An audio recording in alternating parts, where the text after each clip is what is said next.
Hello friends, എല്ലാവർക്കും Aryas cooking സീക്രട്സിലേക്ക് സ്വാഗതം. ഇന്ന് ഞാൻ ചെയ്യാൻ പോകുന്നത് ചെറുപയർ മുളപ്പിച്ചതുകൊണ്ടുള്ളൊരു തോരനാണ്. ചെറുപയർ എങ്ങനെയാണ് എളുപ്പത്തിൽ മുളപ്പിക്കുന്നതെന്ന് ഞാനൊരു വീഡിയോ ചെയ്തിട്ടുണ്ട്. ഇനി നമുക്കിതെങ്ങനെയാണ് തയ്യാറാക്കുന്നതെന്നും ഇതിൻ്റെ ഇൻഗ്രീഡിയൻസ് എന്തൊക്കെയാണെന്നും നോക്കാം.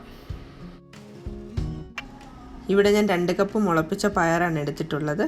അതിലേക്ക് ഞാൻ 1 കപ്പ് വെള്ളം ചേർത്ത് കൊടുക്കുകയാണ്. ഇനി നമുക്കിതിലേക്ക് ഉപ്പ് ചേർത്ത് കൊടുക്കാം. അതിനുശേഷം 1/4 ടീസ്പൂൺ മഞ്ഞൾപ്പൊടി ചേർത്ത് കൊടുക്കുക. അത് കഴിഞ്ഞിട്ട് ഇത് നന്നായിട്ടൊന്ന് ഇളക്കി യോജിപ്പിച്ചതിന് ശേഷം അടച്ചു വെച്ച് 8 to 10 മിനിറ്റ്സ് മീഡിയം ഫ്ലെയിമിൽ കുക്ക് ചെയ്തെടുക്കുക. ഞാനിവിടെ ഒരു പാൻ ചൂടാക്കാൻ വെച്ചിട്ടുണ്ട്. ചൂടായതിന് ശേഷം നമുക്ക് 2 ടേബിൾ സ്പൂൺ വെളിച്ചെണ്ണ ഒഴിച്ച് കൊടുക്കാം. അതിനുശേഷം കടുക് ഇട്ട് കൊടുക്കുക. കടുക് ഒന്ന് പൊട്ടിയതിന് ശേഷം നമുക്ക് വെളുത്തുള്ളി ഇട്ട് കൊടുക്കാം. ഞാൻ 4 വെളുത്തുള്ളിയാണ് ഇവിടെ എടുത്തിരിക്കുന്നത്.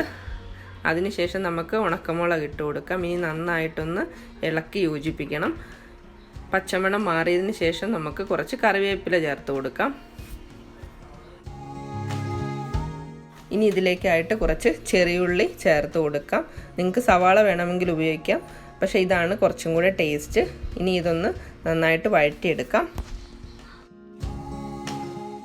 ഇനി ഇതിലേക്കായിട്ട് നമുക്ക് 1 ടീസ്പൂൺ മുളക് പൊടി ഇട്ട് കൊടുക്കാം. ഇനി നന്നായിട്ടൊന്ന് ഇളക്കി യോജിപ്പിക്കാം. പച്ചമണം മാറുന്നത് വരെ നന്നായിട്ട് ഇളക്കി കൊടുത്തുകൊണ്ടിരിക്കണം. ഇനി ഇതിലേക്കായിട്ട് കുക്ക് ചെയ്ത് വെച്ചിരിക്കുന്ന സ്പ്രൗട്ട്സ് നമുക്ക് ചേർത്ത് കൊടുക്കാം. അതിനുശേഷം നന്നായിട്ടൊന്ന് മിക്സ് ചെയ്യണം.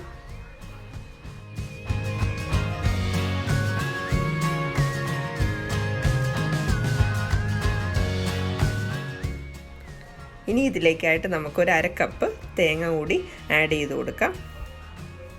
ഇനി ഇത് നന്നായിട്ടൊന്ന് ഇളക്കി യോജിപ്പിക്കാം.